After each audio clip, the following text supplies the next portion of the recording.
Retaliation офицера.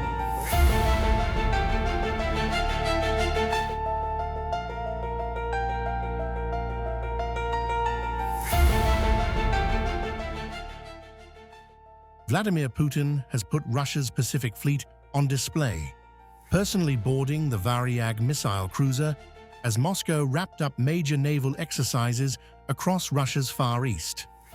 More than 13,000 military personnel, around 60 ships, submarines, and support vessels, and roughly 30 aircraft, helicopters, and drones took part.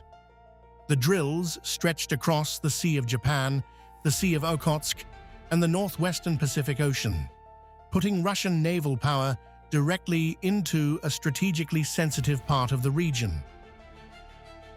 Putin said the exercises were designed not only to maintain combat readiness, but to protect Russian interests and security in the Asia-Pacific and strengthen Russia's military capabilities in the region.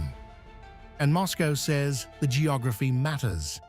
The exercises operate around Sakhalin, the Kuril Islands, and the waters connecting the Russian Far East to the wider Pacific, an area sitting close to Japan and major international maritime routes.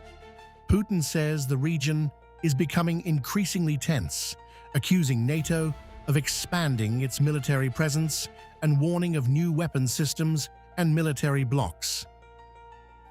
The Pacific Fleet commander then gave Putin a detailed assessment of maritime traffic around Russia's eastern waters.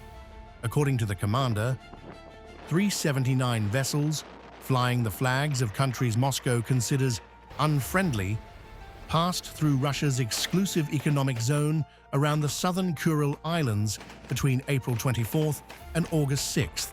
That included 273 cargo ships and 71 tankers, with vessels from Britain and France among those identified.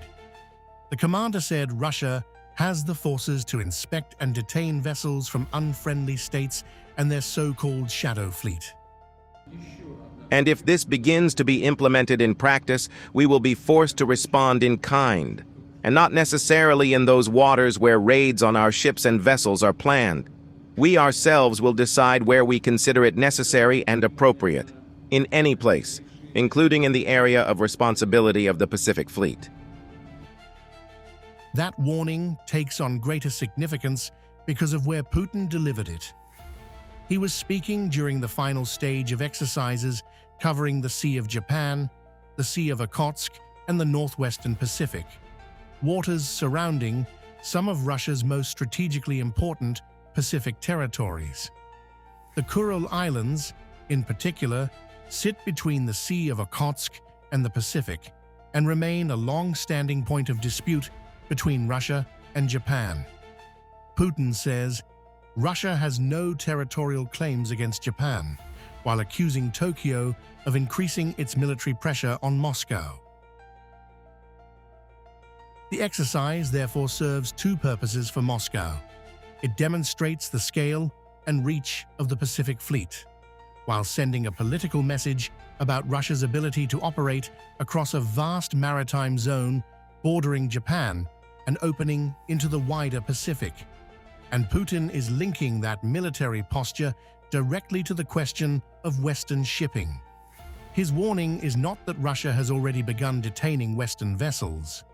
It is that if Russian merchant ships are seized by Western governments, Moscow reserves the right to retaliate elsewhere, including in the Pacific Fleet's area of responsibility. So the immediate story is a major Russian naval exercise, but the geography explains why Moscow is making so much noise about it.